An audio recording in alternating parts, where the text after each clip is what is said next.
The next day, Brad Bishop's family would be found dead in North Carolina. Bishop himself would drop from sight. Welcome to Watch Mojo, and today we're exploring the most infamous serial killers and spree murderers who are wanted by the FBI.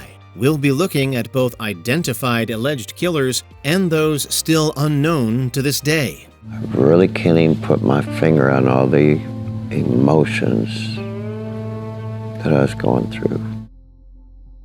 The Little Rock Serial Stabbings. From August 2020 to April 2021, Little Rock, Arkansas was in a state of fear. Over that time, a serial killer was going around attacking people walking alone in the early hours, seemingly at random. Let's show you the video police provided.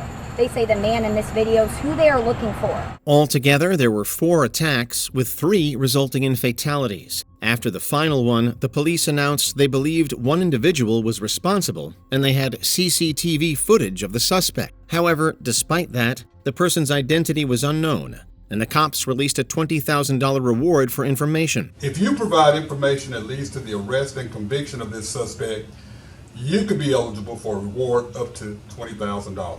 As the interest in the case grew, several vigilantes, including Arkansas-based Shadow Vision, issued their ambitions to hunt the killer and bring them to justice. Since this is still an ongoing case, the FBI could not go into details about the current investigation. Robert William Fiser.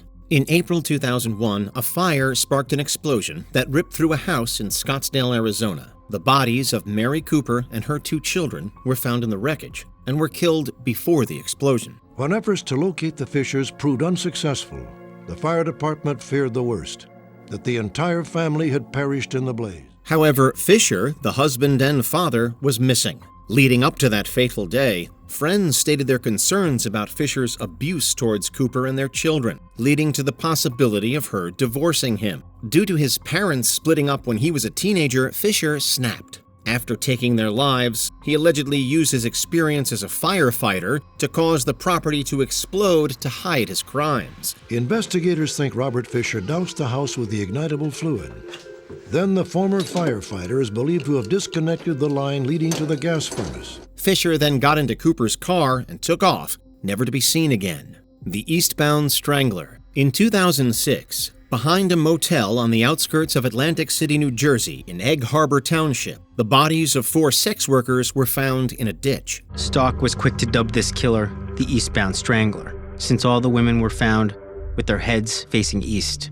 Each of the women, who seemingly perished in the same way and had their shoes and socks removed, had gone missing from October to November before being discovered. Over the years, there have been several suspects and theories behind the Eastbound Strangler killings. One was that the person behind the Gilgo Beach serial killings was also responsible for these murders. However, while the police have considered the theory, it's been ruled out multiple times. As such, relatives and friends of the victims continue to fight to find the person responsible. Until the Eastbound Strangler is caught, we won't have any answers. Juan Laureano-Arvizu. Armed with at least 7 aliases, Laureano-Arvizu has escaped law enforcement for years. He was part of the Los Palios cartel, which was based in San Diego, California. As well as trafficking illegal substances, the group would lure people to buildings and then kidnap them. Los Palios members would extort the victims, hurt them, and then take their lives. It's believed that at least 9 people were killed by the group between 2004 and 2007.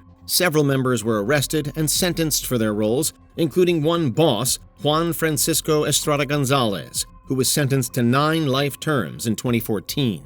However, Laureano-Arvizu hasn't been found, as the FBI issued a $50,000 reward for information leading to a conviction. The Jeff Davis 8. From 2005 to 2009, the bodies of 8 women were discovered in Jefferson Davis Parish, Louisiana. Physical evidence linking the victims was hard to obtain due to the bodies being located in water sources and swamps. While autopsies did not conclude all deaths were homicides, the sheriff says investigators are treating them as such. Yet, the investigation found that the women knew each other, either by being related, using illegal substances together, or frequenting the same establishments. In fact, they knew each other, so Kristen herself was called in when the first victim, Loretta Chasson, was found. Yet the biggest connection was the allegation that the victims were all police informants. Various suspects have risen up over the years, but none have stuck due to a lack of evidence and procedural errors by investigators.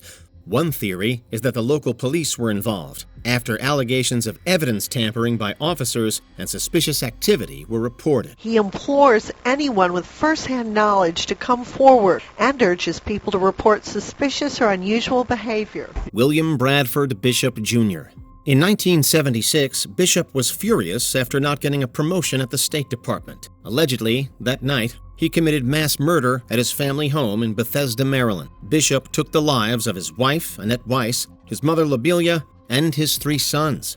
They were all killed with a blunt instrument, and none of the victims had an opportunity to defend themselves. He then drove around 275 miles to the woods near Columbia, North Carolina, to place their bodies down and set them ablaze. Park rangers who saw the smoke soon discovered the terrible crime. In a shallow grave, he found the remains of 5 partially charred bodies, 3 young boys and 2 women. Bishop's car was later found abandoned around 400 miles away at a camp in Elkmont, Tennessee. Bishop, known for working abroad for the state, has been reportedly seen in several countries, including Sweden and Italy, over the years. Yet his whereabouts are still unknown. Unless Brad Bishop is found, the truth will remain unknown. Texas killing fields. From 1971 to 2006, an area around Interstate 45 near Houston, Texas, became infamous as a dumping ground for bodies. During this time, 34 victims, mostly women and children, have been located in the fields. It had to be someone who knew the area or someone who frequented that area. It's believed that the area has been used by several killers rather than just one. In 2014, Clyde Hendrick was sentenced for manslaughter. He received 20 years in jail but was released in 2021. I didn't do it. I've already been doing this for 44 years. John King and Gerald Swartz were sentenced to life for murders in 1998 and have since both died inside. In 2012, Kevin Smith received life imprisonment for murder. William Reese had confessed to 4 murders found in the fields, earning him multiple life sentences.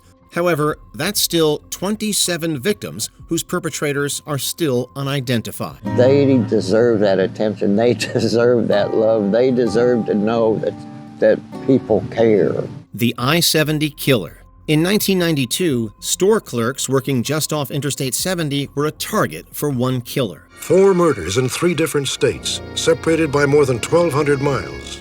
Not to be confused with the I-70 Strangler, which had a very different modus operandi. This criminal would fatally shoot the workers before robbing a small amount of cash from the till. All the victims were women, except for one man, whom the police believed the killer had mistaken for a woman. 40-year-old Michael McCown of Terre Haute, Indiana, had been killed in a shopping mall ceramics store near Interstate 70. In the space of a month, 6 people had their lives taken. Despite several eyewitnesses seeing the criminal leaving the stores, they escaped being identified. It's suspected the killer may have continued their spree elsewhere, with similar cases happening in Texas from 1993 to 2004 and in Indiana in 2001. I hope he's still alive, because I want to see him be punished severely. The Zodiac Killer. In 1969, the San Francisco Bay Area in California was experiencing violent crimes from one individual, resulting in 3 victims and 1 survivor. The hooded figure demanded their car keys and their money. Then, local media and police began receiving incorrectly spelled letters from the apparent killer. The writer bragged about the crimes and mocked the investigation. They also included ciphers as they referred to themselves as the Zodiac. He claims to be collecting slaves for his afterlife. It suggests a dark insight into the killer's mind. From 1968 to 1969, according to investigators, 5 people were killed by the mysterious assailant, with 2 survivors. However, in 1974, the Zodiac's last confirmed letter to the press claimed they'd taken 37 lives. From that moment, the Zodiac vanished. Over the years, there have been many suspects, yet not enough evidence to determine the person responsible. The FBI released a statement saying the Zodiac Killer case remains an ongoing investigation for the FBI San Francisco division. Before we continue, be sure to subscribe to our channel and ring the bell to get notified about our latest videos. You have the option to be notified for occasional videos or all of them. If you're on your phone, make sure you go into Settings and switch on your notifications.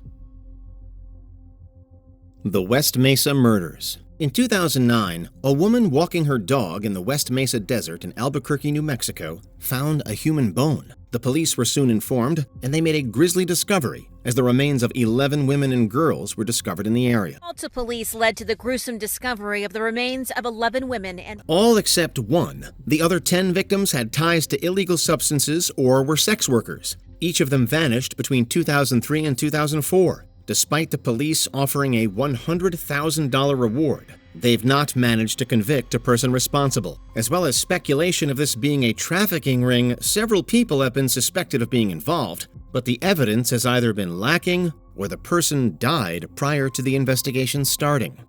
I wouldn't say that we're any closer, unfortunately. What other serial killers wanted by the FBI did we miss on our list? Let us know in the comments below. Tim heard a loud pop that sounded like a gunshot.